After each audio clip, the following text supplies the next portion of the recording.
नमस्ते स्टूडेंट, कैसे हैं? आशा करती हूँ कि आप सभी सकुशल होंगे। मैं डेजी लकड़ा आदित्य प्रकाश जलान टीचर्स ट्रेनिंग कॉलेज से आप लोगों के साथ मैं पुनः फिर से इस वीडियो के माध्यम से प्रस्तुत हूँ और मैं आज फिर पुनः आप लोगों को विषय से संबंधित पाठ को पढ़ाऊंगी। मेरा विषय आप जान रहे हैं कोर्स 3 यूनिट 5 के निर्देशन एवं परामर्श से ही लिया गया है। निर्देशन एवं परामर्श में क्रमशः इस वीडियो के माध्यम से मैं पढ़ाते आई हूँ। निर्देशन एवं परामर्श में मैंने आप सभी को निर्देशन के अर्थ, परिभाषा, निर्देशन एवं परामर्श में अंतर, निर्देशन एवं परामर्श की आवश्यकता, उसकी विधियों एवं निर्देशन के प्रकार में मैंने शैक्षिक निर्देशन, व्यावसायिक निर्देशन, व्यक्तिगत निर्देशन के बारे में बताया। मैं पिछले पाठ को रिवीजन इसलिए कर रही हूँ ताकि आप लोगों को ज्ञात हो जाए कि इसके बाद मैंने क्या पढ़ाया और क्या नहीं पढ़ाया। इसके बाद मैंने प्रविधियों के बारे में चर्चा की कि निर्देशन के बहुत सारे प्रविधियाँ हैं। इन प्रविधियों में किस प्रकार कार्य किया जा सकता है। तो इससे पहले मैंने चर्चा की थी प्रश्नावली प्रविधि और साक्षात्कार प्रविधि। प्रविधियों को फिर से मैं स्पष्ट करती हूँ। प्रविधियों को स्पष्ट करने के लिए जो मानक होते हैं ये दो प्रकार से होते हैं। एक स्टैंडर्डाइज होते हैं, एक अनस्टैंडर्डाइज होते हैं, यानी मानकीकृत और अमानकीकृत। मानकीकृत कहने का तात्पर्य है कि यदि मान लीजिए आप किसी व्यक्ति विशेष को यदि आप उसका अध्ययन करते हैं तो वह वस्तुनिष्ठ और विश्वसनीय होता है। लेकिन इन प्रविधियों की चर्चा करने का मतलब ये है कि निर्देशन एवं परामर्श में मैं जिन प्रविधियों की चर्चा करूँगी आप लोगों से वह अमानकीकृत होगा। अमानकीकृत व्यक्ति, उसके व्यवहार का अध्ययन किया जाता है, उसके कौशलों का अध्ययन किया जाता है। क्योंकि अमानकीकृत इसलिए मान्य रखता है क्योंकि इसका अध्ययन करना व्यक्ति के व्यवहार और कौशल से है जो मानकीकृत से नहीं हो पाता है और सामान्यतः इसमें सफलता ही प्राप्त होती है। तो बच्चों, मैं इस प्रविधि को आगे बढ़ाते हुए मैं फिर से आप लोगों को आज नया टॉपिक लेकर के आऊँगी। इसी प्रविधि के माध्यम से आज मैं आप लोगों को पढ़ाऊँगी उपाख्यानक अभिलेख यानी एनेक्डोटल अभिलेख और व्यक्तिवृत्त अध्ययन यानी केस स्टडी अभिलेख मेथड। कहने का मतलब है कि यह प्रविधि भी निर्देशन और परामर्श से संदर्भित है। इसमें निर्देशन एवं परामर्श की प्रविधियों में उपाख्यानक देखा जाए तो इन प्रविधियों में आप फिर से देखेंगे कि किस प्रकार छात्राओं की समस्याओं का समाधान किया जा सकता है। ध्यान दीजिएगा फिर से कि इन प्रविधियों के माध्यम से किस प्रकार से इसके विषय में मैं चर्चा करूंगी। इस उपाख्यानक अभिलेख जो प्रविधि है, इस प्रविधि में उन बच्चों के विषय में चर्चा की गई है जो विद्यालय में अध्ययनरत है, विद्यालय में पढ़ाई कर रहे हैं और उस समय उसके शैक्षिक, निजी, पारिवारिक, सामाजिक और अन्य संबंधी समस्याएं जो घटित होती है वो कैसी होती है, उसका निवारक उपचार हम कैसे कर सकते हैं। ठीक है। तो इस प्रविधि में देखा जाए तो हम मानते हैं कि इस मानव व्यवहार का अध्ययन करते समय इस प्रविधि में हम जानते हैं कि किस प्रकार से इस प्रविधि के माध्यम से जो छात्र छात्राएं होते हैं उनके जो बाल्य अवस्था का जो समय होता है, जो अध्ययन का समय होता है, उस समय उस बालक के सामने किस प्रकार की समस्याओं का सामना करना पड़ता है। ऐसे बालक कुछ प्रकार से होते हैं, जैसे वो बालक हो सकते हैं शैक्षिक रूप से कमज़ोर होते हों या व्यक्तिगत रूप से कमज़ोर होते हैं। तो मैं इस विधि को आगे बढ़ाती हूँ। उपाख्यानक अभिलेख एनेक्डोटल रिकॉर्ड। इसमें है व्यक्ति के जीवन में बहुत सारे घटनाएं होती हैं, खासकर जब वह विद्यार्थी जीवन में अध्ययन करता है।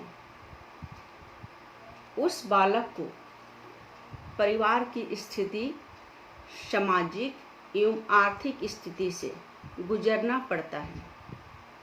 प्रत्येक चरण में वह कभी कभी ऐसे समय से गुजरता है जिसको वह संचित नहीं कर पाता है। ऐसे समय में उपाख्यानक अभिलेख जो किसी घटना का मौके पर ही वर्णन इसके महत्वपूर्ण तथ्यों का निरीक्षण करते हैं तथा इसका रिकॉर्ड किया जाता है। कहने का तात्पर्य है कि यह उपाख्यान अभिलेख उस बालक का रिकॉर्ड करता है, उस बालक का निरीक्षण किया जाता है जो विद्यालय में अध्ययन करते हैं। बच्चे जो होते हैं विद्यालय में अध्ययन करते के समय में छोटे बच्चे जैसे वह 6वीं कक्षा में हैं, 7वीं कक्षा में हैं, वे अपनी बातों को बता सकते हैं। तो प्रायः जब बच्चे थोड़े से बड़े रहते हैं तो बच्चे का उपाख्यान निरीक्षण रिकॉर्ड लिया जाता है। इसमें बच्चे का निजी एवं शैक्षिक स्तर, सामाजिक स्तर और आर्थिक स्तर, पारिवारिक स्तर सभी का रिकॉर्ड लिया जाता है, निरीक्षण किया जाता है। आगे हम चर्चा करते हैं। उपाख्यान अभिलेख का प्रयोग विद्यालयों में अधिकता से किया जाता है। छोटे बच्चों के कार्य एवं व्यवहार अथवा विशेषता का उल्लेख उपाख्यान अभिलेख में किया जाता है। उपाख्यानक अभिलेख के महत्वपूर्ण घटनाओं के आधार पर किसी छात्रों को उचित निर्देशन दिया जाता है। उपाख्यानक अभिलेख के कुछ प्रकार हैं जो इस तरह हैं, जो इस अभिलेख को पूरा करने में सहयोग देते हैं। इसमें सबसे पहला है, इस अभिलेख में इसे छात्र के कार्यों एवं व्यवहार केवल यथार्थ वस्तुनिष्ठ विवरण ही रहता है। ध्यान दीजिएगा यहाँ कि इसमें केवल वस्तुनिष्ठ विवरण ही रहता है उसके कार्यों व्यवहार का। आगे है, इसके दूसरे अभिलेख में विवरण एवं टीका टिप्पणी साथ साथ होते हैं। जब इससे आगे बढ़ते हैं तो वह विवरण में टीका टिप्पणी में होते हैं, में साथ साथ विवरण उल्लेखित होते हैं। इसके बाद अभिलेख विवरण का समस्या का समाधान किया जाता है, यानी इसमें जो विवरण रहता है उसमें समस्या का समाधान किया जाता है। अंत में अभिलेख उपचार के उपरांत भविष्य संबंधी सुझाव भी दिए जाते हैं। तो यह इसके प्रकार हैं। आगे इसको उपाख्यान अभिलेख को आगे बढ़ाते हुए उपाख्यान अभिलेख के चरण को हम जानेंगे कि स्टेप इन एनेक्डोटल रिकॉर्ड में क्या कहा गया है, ये कैसा होता है। इसमें सबसे पहला है कि जिस व्यक्ति एवं छात्र के संबंध में अभिलेख तैयार किया जाता है या किया जाए, उसका सहयोग प्राप्त करने की कोशिश करनी चाहिए। बिना सहयोग के छात्र के रुचि एवं विशेषताओं का विवरण नहीं मिलता है। निरीक्षक अथवा अध्यापक उतना ही विवरण लिखे जितना कि आवश्यक है, क्योंकि इसमें कहा गया है कि निरीक्षक और जो होते हैं उसके लिखने वाले जो अध्यापक होते हैं वो उतना ही विवरण लिखे जितना आवश्यक है। उपाख्यानक अभिलेख के तीसरे चरण में इससे संबंधित फॉर्म की तैयारी होती है। इस फॉर्म में प्रायः 4 स्तंभ होते हैं। ध्यान दीजिएगा, इस एक फॉर्म होता है जिसमें 4 स्तंभ होते हैं। इस पहला स्तंभ दिनांक होता है, दूसरा स्थान होता है, तीसरा घटना होता है और चौथा टिप्पणी होती है। उस व्यक्ति से संबंधित जो वस्तुनिष्ठ जो समाधान निकाले जाते हैं, समस्या लिखे जाती है, उसका एक संक्षेपित टिप्पणी रहता है। फॉर्म के ऊपर इसमें छात्र का नाम, कक्षा का उल्लेख, फॉर्म के अंत में अध्यापक एवं निरीक्षक अपने हस्ताक्षर करते हैं। इस प्रकार की मतलब से जो ये फॉर्म होता है कि उसमें जो इसका उपाख्यान लिया जाता है वह उस छात्र का नाम और कक्षा का उल्लेख रखता है कि वह किस कक्षा में पढ़ते हैं। संबंधित उस कक्षा से संबंधित जो घटनाक्रम होते हैं वो लिखे जाते हैं। उसके बाद उसमें अध्यापक एवं निरीक्षक का हस्ताक्षर किया जाता है। इस प्रकार उपाख्यानक अभिलेख के इन 3 चरणों के आधार पर विधिवत तैयार हो जाता है। आगे हैं अध्यापक शिक्षक। कार्य के समय घटने वाली घटनाओं के मुख्य तथ्यों को चिन्हों की सहायता से घटना को रिकॉर्ड कर लेता है। फिर पांचवें चरण में प्रमुख फाइल तैयार की जाती है।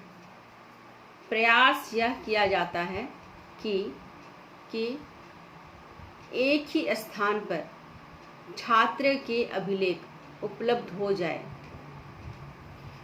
आगे है अंत में इसे संक्षिप्त किया जाए, यानी संक्षिप्तीकरण के लिए छात्र के अभिलेख को लिखा जाए।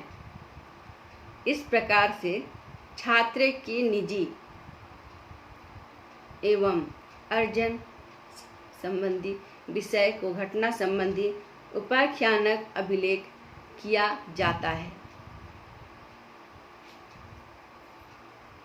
उपाख्यानक अभिलेख जब किया जाता है तो इसमें ध्यान देने योग्य बातें हैं कि जिस आधार पर इस उपाख्यानक अभिलेख को किया जाता है या दिया जाता है तो इसमें क्या सावधानी बरतनी चाहिए। जैसे हम लोग जानेंगे कि वो बच्चे होते हैं, काफ़ी छोटे होते हैं, बाल्यावस्था के बच्चे होते हैं, उसके संबंध में जो फॉर्म होती है उसमें सारी सूचनाएं सम्मिलित होती है, डिटेल होते हैं, समस्या तक उसकी सूचनाएं रहती है। इसमें एक बातें कही गई हैं कि छात्रों को देखा जाता है कि जो अध्यापक होते हैं, जो निरीक्षक होते हैं, उसे बहुत धैर्य के साथ उस बच्चे की समस्याओं को जानना होता है, क्योंकि वे समस्याएं उस बच्चे के निजी होते हैं, निजी संबंधी व्यक्तिगत होते हैं, पारिवारिक होती हैं, सामाजिक होती हैं, शैक्षिक होती हैं। तो वह बच्चों के निजी से संबंधित होते हैं, जीवन से संबंधित होते हैं। इसलिए बहुत धैर्य के साथ में उसकी उपाख्यानक यानी उसकी घटनाक्रम के जानना चाहिए, तभी वह जो छात्र होगा वे अपने घटनाओं के बारे में विस्तृत जानकारी यह घटना मतलब कि तब लेनी चाहिए जब उस छात्रों के साथ वह घटना घटी हो, तभी वह उस छात्रों के साथ व्याख्यान लिया जा सकता है। आगे है कि इसी विषय को आगे बढ़ाते हुए जानेंगे कि उपाख्यानक अभिलेख के क्या लाभ हैं। ठीक है, इसमें क्यों इस प्रविधि का प्रयोग करना चाहिए, इसके क्या लाभ है। तो इसमें सबसे पहला लाभ है कि उपाख्यानक अभिलेख के आधार पर किसी भी छात्र के व्यक्तित्व का अनुमान सही तौर पर कर सकते हैं। किसी भी छात्र का, ध्यान दीजिएगा, किसी भी छात्र के व्यक्तित्व के अनुमान का सही तौर पर किया जा सकता है, अनुमानता लगाया जा सकता है और यह देख सकता है कि उसमें किस प्रकार के परिवर्तन हो रहे हैं। दूसरा है, इसी में है, उपाख्यानक अभिलेख अध्यापक की रुचि छात्र में उत्पन्न करता है और इस प्रकार शिक्षक शिक्षार्थी संबंध दृढ़ होता है। ठीक है, फिर है, उपाख्यानक अभिलेख की सहायता से शिक्षक छात्रों की रुचियों एवं आवश्यकताओं को ध्यान में रखकर पाठ्यचर्या में उचित संशोधन एवं परिवर्तन कर सकते हैं। यहाँ पर एक विषय है, उसको मैं रखी हूँ कि इसमें मान लीजिए कि जैसे वह बच्चा जिसका रिकॉर्ड लिया जा रहा है और रिकॉर्ड लेने के समय में जो अध्यापक होते हैं, जो निरीक्षण करता होते हैं, मान लीजिए उस बच्चे में के साथ समस्या है कि वह गणित विषय में या गणित विषय से काफ़ी रुचि रखता है, लेकिन वह भयभीत हो जाता है, उसका हल करने में वह भयभीत हो जाता है। जैसे वह कक्षा में गणित विषय का समय है और शिक्षक जब प्रवेश कर रहे हैं तो शिक्षक को देख करके वह भयभीत हो जाता है, वह डर जाता है, जिस वजह से ऐसा होता है कि वह गणित विषय को हल करने के बावजूद वह समस्या में उलझ जाता है और वह उसे हल नहीं कर पाता है। तो इसमें जो निरीक्षक होते हैं उसमें इस बात के पहलू में बल डाल देते हैं कि उसे गणित विषय पसंद ही नहीं, आता ही नहीं है। ठीक है, तो इस प्रकार से बच्चे का गलत उपाख्यान लिख दिया जाता है, ऐसा नहीं करना चाहिए। उपाख्यान अभिलेख के छात्रों की समस्या पर प्रकाश डालते हैं, अतः छात्रों की उचित निर्देशन एवं परामर्श देने में सुविधा होती है। जब कोई नया अध्यापक विद्यालय में आता है, मान लीजिए कोई नया अध्यापक विद्यालय में आता है, प्रवेश करता है, तब उपाख्यान अभिलेख का अध्ययन करके वे अपने अभ्यर्थी एवं विद्यार्थियों की संबंध में पूरी जानकारी थोड़े ही समय में प्राप्त कर लेता है।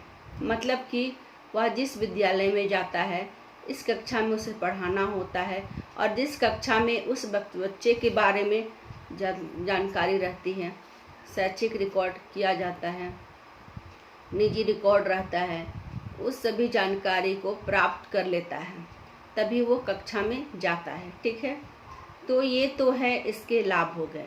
अंत में कि मैं यह कहूँगी कि उपाख्यानक अभिलेख के संबंध में उन बातों का उल्लेख अपेक्षित है जो इसकी उपयोगिता को कम करते हैं। प्रायः यह देखा गया है कि उपाख्यानक अभिलेख में वह वस्तुनिष्ठ एवं निष्पक्ष विवरणों की कमी होती है। जैसे वह वस्तुनिष्ठ कहने से मतलब है कि उसे केवल वस्तुनिष्ठ ही जानना चाहिए, उस समस्या को विवरण नहीं होना चाहिए, व्याख्यान नहीं होना चाहिए। लेकिन अधिकतर अध्यापक अपनी इच्छा अनुसार अपनी भावनाओं का ऐसा समावेश प्रस्तुत करते हैं, ऐसा प्रस्तुत कर देते हैं।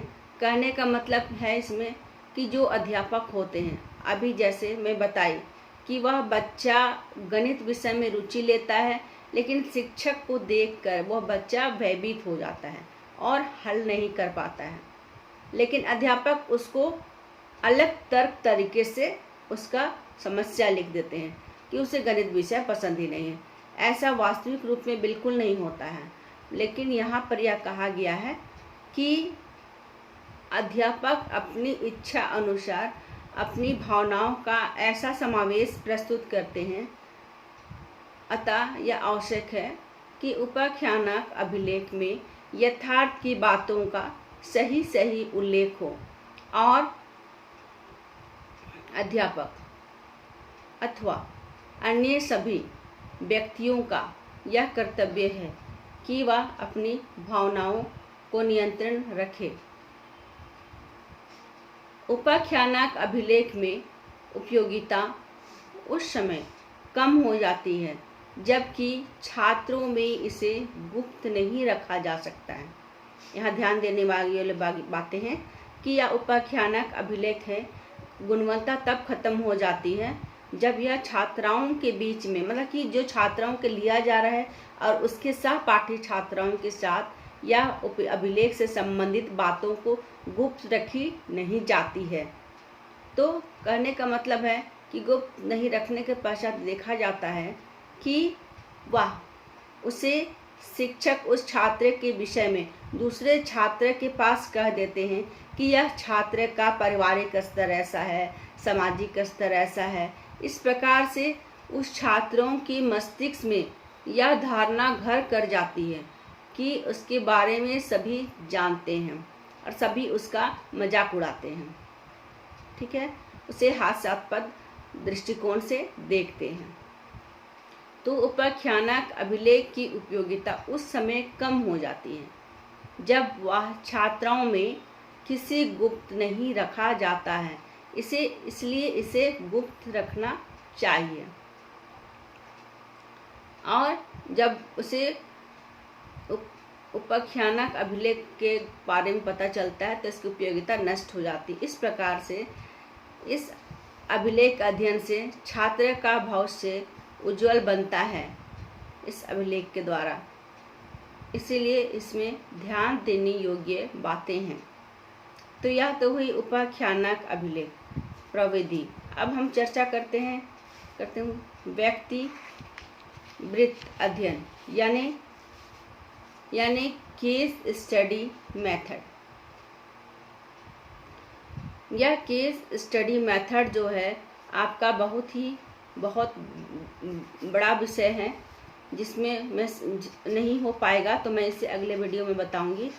निश्चित रूप में मैं इसे बताऊंगी जितना मैं आज कर पा रही हूँ। शिक्षा के तकनीकी के आविर्भाव जो होते हैं या फिर विकास के साथ शिक्षा की प्रक्रिया में अनेक परिवर्तन होते हैं तथा नए आयामों का विकास पिछले 25 वर्षों के अंतराल में कक्षा शिक्षण में महत्वपूर्ण परिवर्तन हुए हैं। छात्रों की उपलब्धियों के स्थान पर कक्षा शिक्षण के स्वरूप, प्रक्रिया, अनुदेशन के प्रक्रिया को प्राथमिकता दी गई है, क्योंकि छात्रों की उपलब्धियां इन्हीं पर आश्रित हैं। शिक्षक छात्रों की व्यक्तिगत भिन्नता को शिक्षण में महत्व देता है और इसी भिन्नता को जानते हुए व्यक्तिगत अध्ययन की आवश्यकता होती है। ध्यान दीजिएगा यहाँ कि व्यक्तिगत भिन्नता के बारे में बता रहे हैं। तो विद्यालय में बहुत तरह के बच्चे पढ़ते हैं, उन सभी बच्चों में व्यक्तिगत भिन्नता पाई जाती है। सभी की व्यक्तिगत भिन्नता के आधार पर उसके व्यक्तिगत अध्ययन करने की आवश्यकता होती है और इसे अध्ययन को हम केस स्टडी के रूप में जानते हैं। आगे हम इसे विस्तृत रूप में बताते हैं कि बालक के विभिन्नता होने के कारण प्रकृति स्वभाव संबंधी जो होते हैं इसमें सामान्य विशेषताएं होती हैं। बालक के द्वारा अनुभव किए जाने योग्य वो सभी वस्तुओं के संबंध में जो होती हैं उसमें यह प्रविधियां विकसित की गई है। इनमें केस स्टडी प्रमुख है। केस स्टडी में का सर्वप्रथम प्रयोग फ्रेडरिक ली प्ले ने सन 1829 में सामाजिक विज्ञान में किया। वहीं 1967 में बार्ने ग्लेजर एवं एनसेलम स्ट्रॉस जैसे समाजशास्त्रियों ने इसको परिष्कृत रूप में सामाजिक विज्ञान के नवीन सिद्धांत के रूप में प्रयोग किया। वर्तमान में केस स्टडी का सर्वाधिक प्रयोग शिक्षा जगत में किया जाता है। आज इसे हम इस समस्या अधिगम जैसे प्रॉब्लम बेस्ड लर्निंग के रूप में ज़्यादा मानते हैं। यानी माना जाए तो वर्तमान विद्यालय में जहाँ भी हो रहे हैं इसे प्रॉब्लम बेस्ड लर्निंग के रूप में जाना जाता है। हम लोग आगे जानते हैं कि केस स्टडी से क्या तात्पर्य है।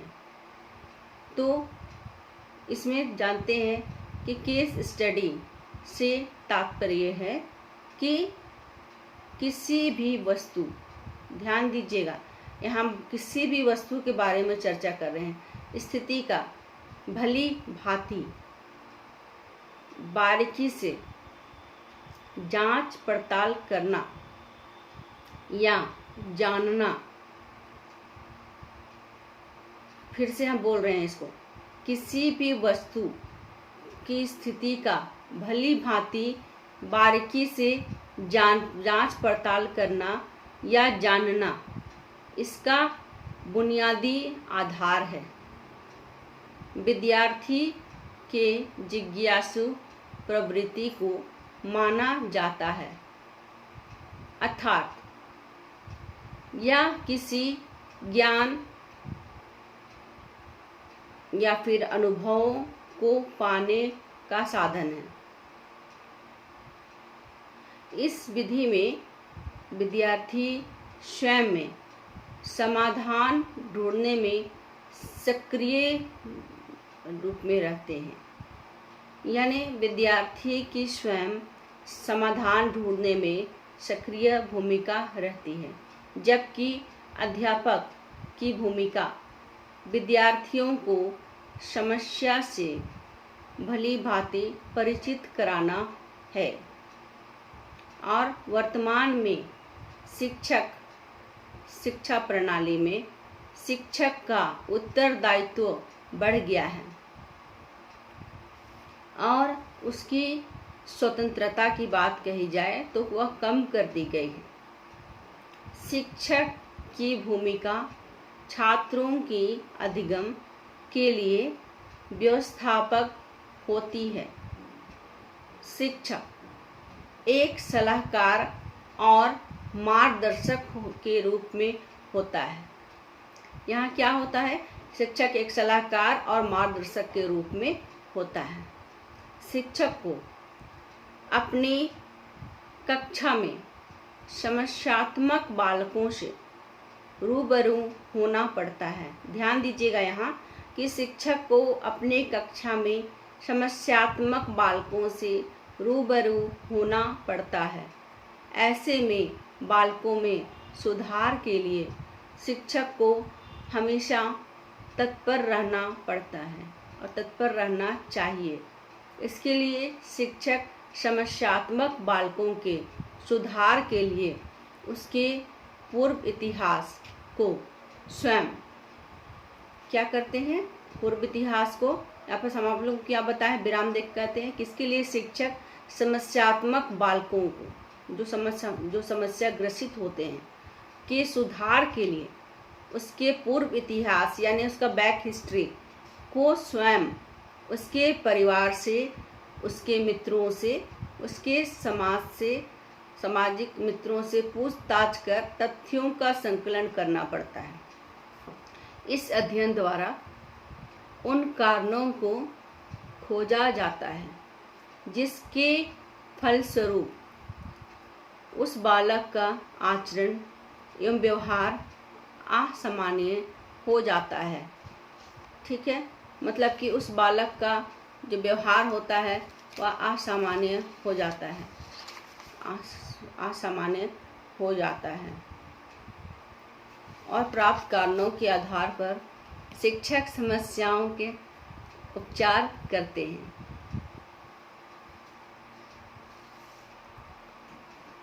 अब आगे हम लोग जानेंगे कि इसके परिभाषा के तौर पर क्या कहा गया है। किसी एक परिभाषा को चर्चा करते हैं, ज़्यादा नहीं लेते हैं। इसमें HB इंग्लिश एवं A से इंग्लिश के अनुसार में यह ने क्या कहा है, इस मनोवैज्ञानिक ने क्या कहा है।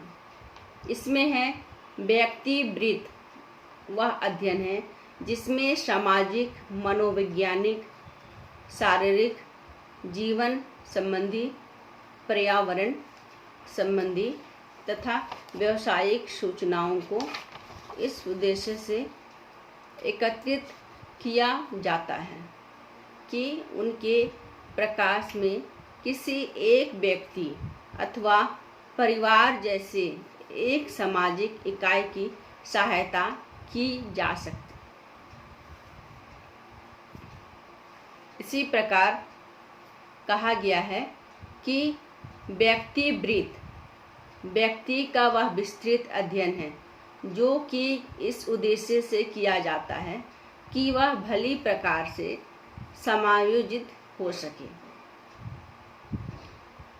आगे हम अध्ययन करेंगे कि व्यक्तिवृत्त के अध्ययन के क्या उद्देश्य हैं। एम्स ऑफ केस स्टडी, इसमें सबसे पहला है विद्यार्थी स्वतंत्र होकर स्वयं ही इस सृजनात्मक ढंग से समस्या पर विचार कर सकेंगे। मतलब कि इसमें व्यक्तिगत अध्ययन में कहने का तात्पर्य है कि क्या उद्देश्य है, क्या हो सकता है इस उद्देश्य को अपनाने से। इसमें सबसे पहला है कि विद्यार्थियों स्वतंत्र होकर के स्वयं ही सृजनात्मक ढंग से यानी क्रिएटिव ढंग से समस्यात्मक पर विचार कर सकेंगे। मतलब कि इसका जो माइंड होगा वो क्रिएटिव होगा। ठीक है, आगे वे समस्यात्मक समाधान यानी प्रॉब्लम बेस्ड लर्निंग तक पहुंचने में सक्रिय हो सकेंगे। वे अपने पूर्व ज्ञान का प्रयोग करते हुए इस प्रमाणों के आधार पर संग्रह कर सकेंगे। घटनाक्रम में नवीन तथ्यों को जान सकेंगे। बालक स्वयं अपने अनुभवों से सीखते हुए ज्ञान प्राप्त कर सकेंगे। व्यक्तिगत सामाजिक संबंधों को उत्तम ढंग से स्थापित कर सकेंगे।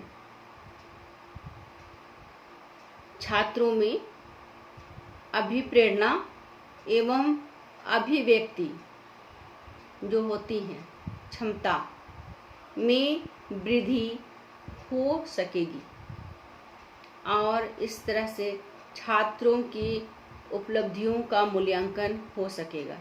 तो ये इसके उद्देश्य हैं। तो इन उद्देश्यों को लेकर के कार्य किया जा सकता है। लेकिन इन उद्देश्यों के साथ हम जानेंगे कि व्यक्तिवृत्त अध्ययन की विशेषताएं क्या हैं, किस प्रकार से इसकी विशेषताएं के रूप में माना गया है।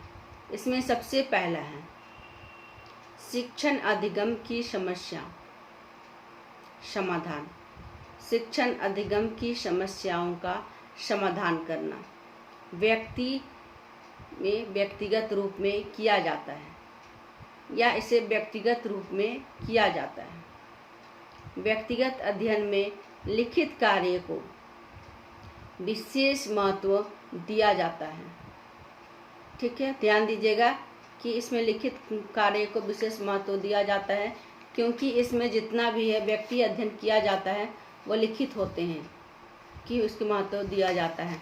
शिक्षक छात्रों को सीखने की परिस्थिति में जो विषय वस्तु होते हैं उसे सीखने की परिस्थिति में प्रदान करता है, जिसमें छात्र अभ्यास तथा अनुक्रिया करता है। सीखने के साथ साथ मूल्यांकन भी इसका किया जाता है, क्योंकि इसी में आगे है कि व्यक्तिगत अध्ययन में प्रत्येक छात्र को अपने ढंग से सीखने का अवसर मिलता है। मतलब कि इसमें किसी भी प्रकार का बहुत ज़्यादा बल नहीं दिया जाता है कि आप इसी प्रकार से सीखो, लेकिन बच्चे को एक ऐसा वातावरण तैयार किया जाता है और सीखने का तरीका बताया जाता है जिससे बच्चे अपने तरीके एवं ढंग से सीखते हैं। आगे है इसमें छात्र बहुआयामी माध्यम से सीखता है। बहुत तरह के उसके पास प्रोसेस ऑफ लर्निंग होते हैं, लर्निंग ऑफ प्रोसेस होते हैं जिसके माध्यम से वह सीखता है। ठीक है, जैसे क्या होता है इसका प्रोसेस लर्निंग के लिए, वो बहुआयामी तरीकों से सीखता है। सबसे पहला है कुछ छात्र सुनकर सीखते हैं, कुछ छात्र देखकर सीखते हैं और कुछ छात्र, ध्यान दीजिए, कुछ छात्र सुनकर सीखते हैं, कुछ छात्र देखकर सीखते हैं और कुछ छात्र करके अधिक सीखते हैं। ठीक है, और इसी प्रकार से कुछ छात्र इसमें बोले हैं, कुछ छात्र देखकर सीखते हैं, कुछ छात्र सुनकर सीखते हैं और कुछ छात्र करके सीखते हैं। ये तीनों अलग अलग तरह के बच्चे हैं। अब आगे है कुछ छात्र पढ़कर और लिखकर अधिक सीखते हैं। तो इस प्रकार के जो चौथे प्रकार के छात्र होते हैं वो पढ़कर और लिखकर अधिक सीखते हैं। व्यक्तिगत अध्ययन में शिक्षक अधिक उत्तरदायी होता है। ध्यान दीजिएगा, व्यक्तिगत अध्ययन में शिक्षक अधिक उत्तरदायी होता है, क्योंकि उसे प्रत्येक छात्र को व्यक्तिगत रूप से सिखाना होता है। इसके अंतर्गत प्रत्येक छात्रों को उसकी कठिनाइयों को दूर करने का अवसर दिया जाता है। सीखते समय पुनर्बलन तथा निरंतर अभिप्रेरणा दी जाती है। ठीक है, तो ये इसकी विशेषताएं हो गई। आगे चर्चा करते हैं इसके प्रकार के बारे में कि व्यक्तिवृत्त अध्ययन के क्या प्रकार हैं। इसके दो प्रकार हैं। सबसे पहला प्रकार है औपचारिक वृत्त अध्ययन, दूसरा है अनौपचारिक वृत्त अध्ययन, जिसे फॉर्मल केस स्टडी, दूसरा इनफॉर्मल केस स्टडी। हम लोग सबसे पहले चर्चा करेंगे औपचारिक वृत्त अध्ययन यानी फॉर्मल केस स्टडी क्या है। औपचारिक वृत्त अध्ययन, औपचारिक वृत्त अध्ययन में व्यक्ति अथवा जो छात्र से संबंधित सभी सूचनाओं को भली भांति से एकत्रित कर लिया जाता है और उन्हें लिखित रूप में, जैसे लिखित रूप मतलब कि लिखा हुआ लिखित रूप में रखा जाता है। यहाँ ध्यान दीजिएगा कि यह व्यक्तिवृत्त अध्ययन है। जिस छात्र से सूचनाओं को लिया जाता है उसे एकत्रित किया जाता है, वह सभी सूचनाएं एकत्रित रूप से लिखित रूप में होती है। और इसे दूसरा है अनौपचारिक अध्ययन, जहाँ तक अनौपचारिक अध्ययन का संबंध है। इसके अंतर्गत जो सामान्य सूचनाएं एकत्रित की जाती है और इनकी सहायता से समायोजन संबंधी समय समय पर उठने वाली सभी समस्याओं का समाधान होता है। मतलब कि इसमें क्या होता है कि इसमें एकत्रित तो किया जाता है सभी सूचनाओं को, लेकिन सहायता की जाती है समायोजन करने पर और समय समय पर में ही उसके समस्याओं का समाधान किया जाता है। एक बार में सभी समस्याओं का समाधान नहीं किया जाता है। फिर है व्यक्ति वृत्त अध्ययन की रूपरेखा, मतलब कि outline of case study method. व्यक्ति वृत्त अध्ययन उसी समय संतोषप्रद होता है कि इसे इस रूपों में ध्यान से रखा जाता है। सबसे पहला है उद्देश्य। इसका जो रूप होता है, आउटलाइन होता है। सबसे पहला है उद्देश्य। इस कार्य को करने से पहले ध्यान देने वाली बातें हैं कि इसे कैसे शुरुआत करनी चाहिए, इनमें किन किन बातों पर ध्यान देना चाहिए। यदि हम इसके रूपरेखाओं पर ध्यान नहीं दिया जाएगा तो यह अध्ययन सफल नहीं हो पाएगा, असफल रहेगा। इसलिए सबसे पहले अध्ययन को सफल सिद्ध करने के लिए उसकी रूपरेखा को बनाना आवश्यक होता है और इसके आधार पर ही कार्य करना पड़ता है। तो सबसे पहला रूपरेखा में उद्देश्य, फिर उसके बाद है सामान्यता, तीसरा है पारिवारिक इतिहास, चौथा है व्यक्तित्व संबंधी सूचनाएं, पांचवा है स्वास्थ्य संबंधी शैक्षिक इतिहास, सातवां है सूचना प्रक्रिया, फिर आठवां है निर्देशन एवं परामर्श, फिर नौवां है उत्तर अध्ययन। तो सबसे पहले हम लोग चर्चा करेंगे पहला है उद्देश्य। व्यक्ति वृत्त अध्ययन का उद्देश्य, इसमें सबसे पहले करना है कि पहले उद्देश्य को लेकर के चलना है। दूसरा सामान्य तथ्य, इसके अंतर्गत व्यक्ति का नाम, उस बालक का नाम, बालक के अभिभावक का नाम, घर का पता, उसका आयु, बालक के आयु, उसका लिंग, माता पिता की जानकारी, भाई बहनों की संख्या, संबंधित सूचनाएं, यदि संयुक्त परिवार है कि सभी व्यक्तियों के बारे में, सभी सदस्यों के बारे में सूचनाएं लिया जाना चाहिए। फिर है पारिवारिक इतिहास, इसके अंतर्गत घर, परिवार एवं पड़ोस से संबंधित जानकारी हो। इस बात पर ध्यान दिया जाए कि व्यक्ति अथवा छात्र का संबंध परिवार के सदस्यों के साथ कैसा है, आस पड़ोस के लोगों के साथ उसका संबंध कैसा है, कि इसका संबंध किस प्रकार से है। फिर है व्यक्तित्व संबंध की सूचनाएं, इसके अंतर्गत में व्यक्ति और परिवार के प्रति रवैया, सामाजिक एवं भावात्मक समायोजन आदि का उल्लेख होना चाहिए। फिर है स्वास्थ्य, शारीरिक स्वास्थ्य का वर्णन भी आवश्यक है। इसमें जैसे है उस बालक में कोई बीमारी तो नहीं है, जन्म से पहले कोई बीमारी तो नहीं है, जन्म के बाद कोई बीमारी तो नहीं है, या फिर जन्म के पश्चात, या फिर उसके माता पिता को कोई बीमारी तो नहीं है, परिवार में किसी को गंभीर बीमारी तो नहीं है, या फिर हल्की बीमारी, सर्दी खांसी बुखार जो होते रहते प्रायः वे क्या हमेशा होते रहते हैं, उसकी शारीरिक स्वास्थ्य की जांच की गई है या नहीं, बचपन में उसे सभी प्रकार के बारों में टीका दिया गया है कि नहीं, या फिर उसके स्वास्थ्य की जांच समय समय पर की जाती है या नहीं। इन सभी बातों का उल्लेख किया जाता है। आगे है शैक्षिक इतिहास, इसके अंतर्गत उस बालक के वर्तमान शिक्षा में और उसके संबंधित अन्य मनोवैज्ञानिक तथ्य, जैसे ध्यान दीजिएगा यहाँ पर से बात में, शैक्षिक के अंतर्गत वर्तमान शिक्षा और अन्य मनोवैज्ञानिक तथ्य कहने का मतलब मानसिक आयु, निष्पत्ति का स्तर, रुचियाँ, अभिरुचियाँ आदि सभी सूचनाएं आती। इसमें ध्यान देने योग्य बातें हैं कि उस बालक के कक्षा से के कुछ कक्षा के नीचे, जैसे वो बालक 8वीं कक्षा में है तो 6वीं एवं 7वीं कक्षा का भी रिकॉर्ड सम्मिलित होना चाहिए। जो कक्षा में वह कक्षा का सभी रिकॉर्डों को लिखना चाहिए, जैसे उनका प्राप्तांक क्या हुआ, उत्तीर्ण हुआ या नहीं, किस साल में वह उसका रिकॉर्ड था, वातावरण था, कक्षा का उपलब्धि कैसा था, वह किस विषय में पढ़ने में कैसा था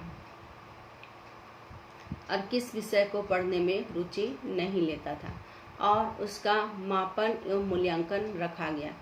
तो विद्यालय के अंतर्गत उस बालक के सभी विषयों को लेकर के उसका अध्ययन करना चाहिए। इसके अलावा वह पाठ्य सहगामी क्रियाएं होती हैं, तो वह पाठ्य सहगामी क्रियाओं में वह किन किन क्रियाओं में भाग लेता था या है, उस सभी उपलब्धियों को जानना है। क्या वो अब भाग लेता था तो अभी भी भाग ले रहा है या नहीं, क्या वह उस क्रियाओं में भाग नहीं ले रहा है, ऐसा क्या कारण है, उन सभी सूचनाओं को एकत्रित करना। फिर आगे है सूचना प्रक्रिया। इसमें एकल सूचनाओं में यह जानकारी जो होती है, इसमें व्याख्या एवं समस्याओं का निरूपण किया जाता है। सूचना कहने का तात्पर्य है कि परिवार से, समाज से और विद्यालय से इन सभी सूचनाओं को एकत्रित करना, जानकारी लेना जो उस बालक से संबंधित है। तथा आगे है निर्देशन एवं परामर्श। समस्याओं के समाधान के लिए उचित निर्देशन एवं परामर्श की आवश्यकता होती है और उस बालक को दी जानी चाहिए। उत्तर अध्ययन में है कि इसमें सभी समस्याओं को एकत्रित करने के बाद में उपचारोपरांत उत्तरोत्तर अध्ययन की व्यवस्था की जानी चाहिए, जिससे वह बालक के पास में जब जो भी समस्याएं होती है, प्रत्येक समस्याओं का निदान किया जाना चाहिए, ताकि वह बालक अपनी समस्याओं से पुनः फिर से भ्रमित ना हो जाए। आगे है, आप लोगों से बताते हैं कि इस व्यक्तिवृत्त अध्ययन की क्या उपयोगिता है।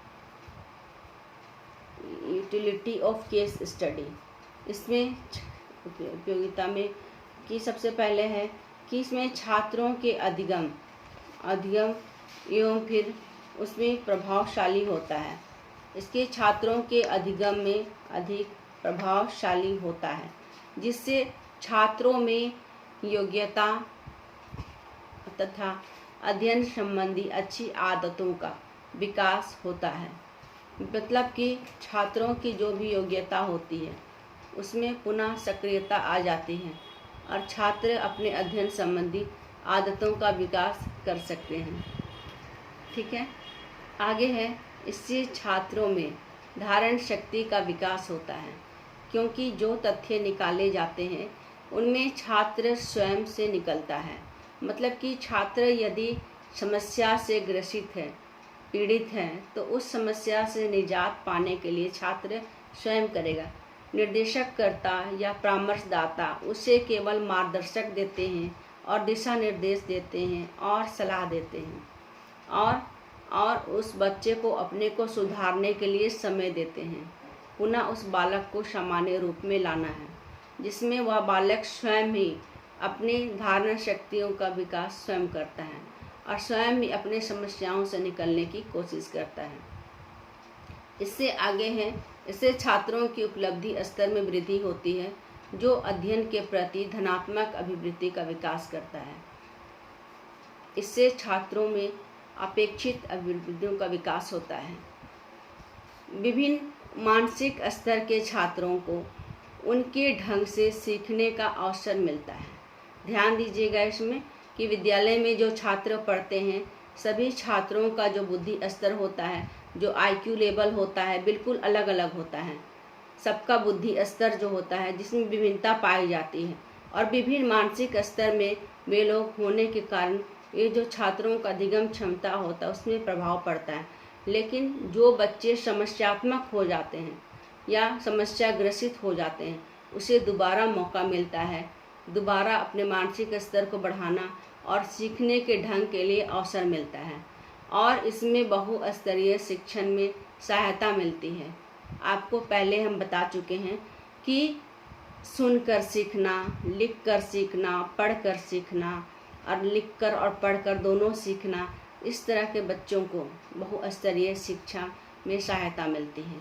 उसे पुस्तकालय में भेजा जाता है, अधिकतर स्व अध्ययन के लिए उसे भी प्रेरित किया जाता है, मोटिवेट किया जाता है, ताकि बच्चे स्व अध्ययन ज़्यादा से ज़्यादा करें। उसके लिए उस बच्चे का अवकाश का सदुपयोग करना भी देखा जाता है। प्रायः बच्चे अवकाश का सदुपयोग किस प्रकार से करते हैं या नहीं। अवकाश के सदुपयोग से यह पता चलता है कि वह उस बच्चे ने किस प्रकार की क्षमता है, गुणवत्ता है, कि वह अपने अवकाश के सदुपयोग कैसे करता है। उसमें विद्यालय के गृह कार्यों को केवल बनाता है कि प्रत्येक बच्चे की जो बुद्धि उपलब्धि अलग अलग होती है, रुचि अलग होती है। जैसे कुछ बच्चे होते हैं कि अपने गृह कार्य को करके खेलने चले जाते हैं। कुछ बच्चे होते हैं कि क्रिएटिव माइंड के होते हैं, सृजनात्मक बुद्धि के होते हैं। वह किसी फालतू चीज़ों को लेकर के या कुछ न कुछ बनाते रहते हैं। कुछ बच्चे होते हैं कि पढ़ाई में ज़्यादा ध्यान देते हैं, पत्र पत्रिका पढ़ते रहते हैं। कुछ बच्चे होते हैं कि घर के घरेलू कार्यों में ज़्यादा ध्यान देते हैं और अपने अभिभावकों का ध्यान बटाते हैं, हाथ बटाते हैं। कि कुछ बच्चे होते हैं कि वे हमेशा मनोरंजन के साधन में डूबे रहते हैं, टेलीविज़न देखते रहते हैं, अपना अलग एक्टिविटीज़ कार्य करने लगते हैं और आराम करना ज़्यादा पसंद करते हैं। ठीक है। और कुछ बच्चे होते हैं जो घूमने में ज़्यादा रुचि रखते हैं, मतलब कि घूमते रहते हैं और खोजबीन करते रहते हैं, मिट्टी से खेलते हैं, बच्चों से खेलते हैं, जगह जगह खेलते हैं, यहाँ वहाँ तहाँ खेलते रहते हैं। तो इस प्रकार से बच्चे जो होते हैं और भी प्रकार से अवकाश के समय का सदुपयोग करते हैं। और इसमें भी देखा जाता है कि वह बच्चे किस प्रकार से अपने बुद्धियों का स्तर रखते हैं और सीखने की क्षमता का विकास रखते हैं।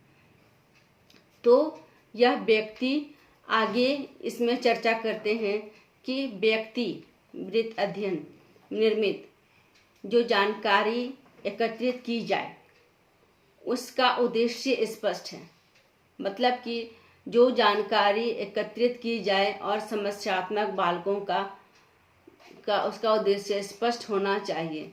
बिना स्पष्ट उद्देश्य के कार्य करने में असुविधा होती है और वह छात्र कार्य नहीं कर पाएगा।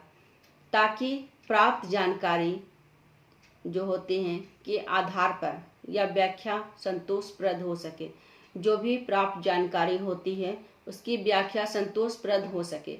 अक्सर यह देखा गया है कि व्यक्ति वृत्त अध्ययन संबंधी तथ्यों की व्याख्या में उतनी सावधानी नहीं बरती जाती है जितनी सावधानी आवश्यक है।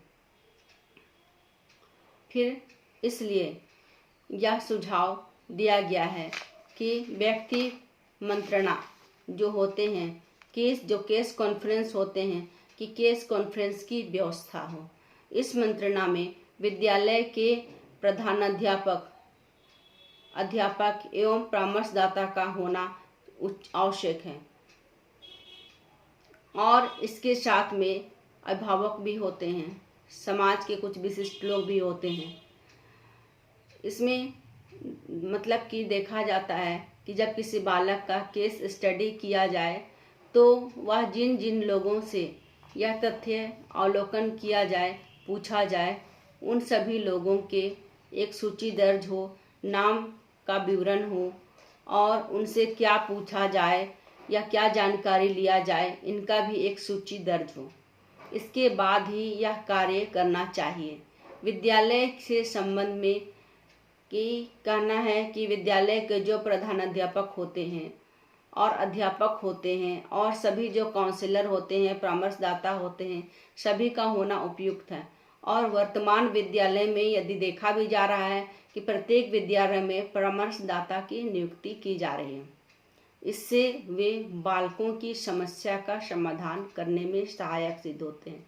इसके अतिरिक्त उन व्यक्तियों को भी इस मंत्रणा में सम्मिलित किया जाता है जो छात्रों के कल्याण से संबंधित है।